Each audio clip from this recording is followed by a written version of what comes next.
ہم سب کی مغفرت فرما دے یا اللہ ہم تمام کو آپ کے احکامات پر عمل کرنے والے بنا دے حضرت نبی صلی اللہ علیہ وسلم کی سنتوں پر چلنے والے بنا دے یا ارحم الراحمین یا اکرم الاکرمین جن بھائیوں کا اور بہنوں کا نکاح ہونے جا رہا ہے جن کا نکاح ہو چکا ہے یا اللہ ان میں خوب محبت نصیب فرمائیو خوب مودت نصیب فرمائیو خوب الفت نصیب فرمائیو اللہ ان کو مقاصد نکاح میں خوب کامیابی نصیب فرمائیو اللہ ان کی نسلوں میں علماء ربانیین پیدا فرمائیو یا ارحم الراحمین جن کے رشتے اب تک باقی ہے یا اللہ ان کو بھی ان رشتوں کے قریب فرما دیجیو اللہ جو آپ نے ان کے مقدر میں لکھ لیا ہے یا اللہ ہماری نگاہ وہاں تک پہنچا دیجیو کہ جہاں ہمارے رشتے لکھے ہوئے ہیں یا ارحم الراحمین تمام بے رشتوں کو رشتے کی دولت سے مالا مال فرما دیجیو اللہ بے روزگاروں کو حلال طیب اور پاکیزہ روزی نصیب فرمائیو بے اولاد کو نیک اور صالح اولاد نصیب فرمائیو اللہ بے مکانوں کو ذاتی مکان نصیب فرمائیو یا ارحم الراحمین یا ارحم الراحمین روزی روٹی میں برکت نصیب فرمائیو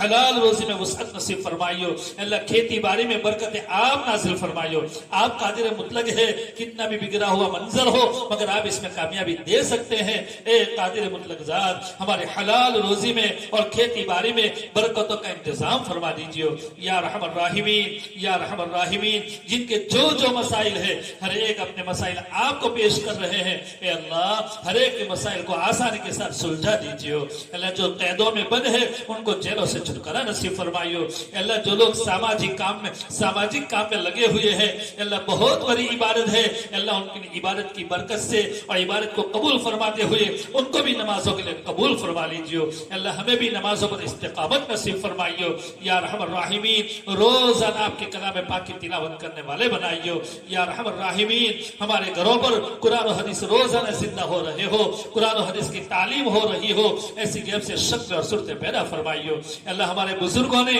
ان بستیوں کے اندر جو محنتیں فرمائی ہے اے اللہ ان کی برکت سے اے اللہ یہ قرآن اور حدیث ہماری زندگیوں میں باقی رہے ایسی غیب سے شکل اور صورتیں پیدا فرمائیو اللہ جو مقروض ہو ان کی قرضوں کی ادائیگی کے غائبانہ انتظام فرمائیو تمام بیماروں کو شفا کاملہ عاجلہ مستمرہ نصیب فرمائیو اللہ جو انتقال فرما چکے ان کی پوری مغفرت فرماتے ہوئے پسماندگان کو صبر جمیل اور نعم البدل کی دولت سے مالا مال فرمائیو اللہ جن کے جو مسائل ہو ہر ایک کے مسائل آپ کے قبضے میں ہے اے اللہ ہر ایک کے لیے سہولتوں کا معاملہ فرمائیو اے اللہ عافیتوں کا معاملہ فرمائیو اللہم انا نسألک التمام العافیہ ونسألک الدوام العافیہ ونسألک الشکر علی العافیہ اے اللہ دو بار آپ سے درخواست کرتے ہیں کہ اللہ اس مجلس کو بے انتہا قبول فرما لیجیے قرآن و حدیث کی روشنی میں جو باتیں کہی گئی ہے جو کام کی باتیں ہے اے اللہ مجھے پورے مجمع والوں کو اس پر عمل کرنے کے لیے توفیق نصیب فرمائیو اے اللہ جو جس نیت سے یہاں پر شریک ہوئے ہو اے اللہ ان سب کی مغفرت فرما دیجیے اے اللہ ہر ایک کے مقاصد میں کامیابی نصیب فرمائیو اے اللہ ماں بہنوں کے دلوں میں جو جائز ارمان ہے ہر ایک کے جائز مرادوں کو پوری فرما دیجیے یا ارحم الراحمین شریعت والی زندگی گزارنا ہم تمام کے لیے آسان فرمائیے نبی صلی اللہ علیہ وسلم نے جتنی بھی خیر کی لائن کی دعائیں مانگی اے اللہ وہ خیر ہمیں نصیب فرمائیو اے اللہ جن شرور و فتن سے پناہ چاہی ان تمام شرور و فتن سے ہم تمام کو پناہ کل نصیب فرمائیو وانت المستعان وعلیک البلاغ ولا حول ولا قوة الا باللہ جزا اللہ عنا محمدا صلی اللہ علیہ وسلم وما هو اہلو صلی اللہ علیہ وسلم صلی اللہ علیہ وسلم صلی اللہ علیہ وسلم سبحان اللہ وبحمدہ سبحانک اللہم وبحمدک نشهد ان لا اله الا انت نستغفرك ونتوب اليك وصلى الله على النبي الكريم سبحان ربك رب العزة عما يصفون وسلام على المرسلين والحمد لله رب العالمين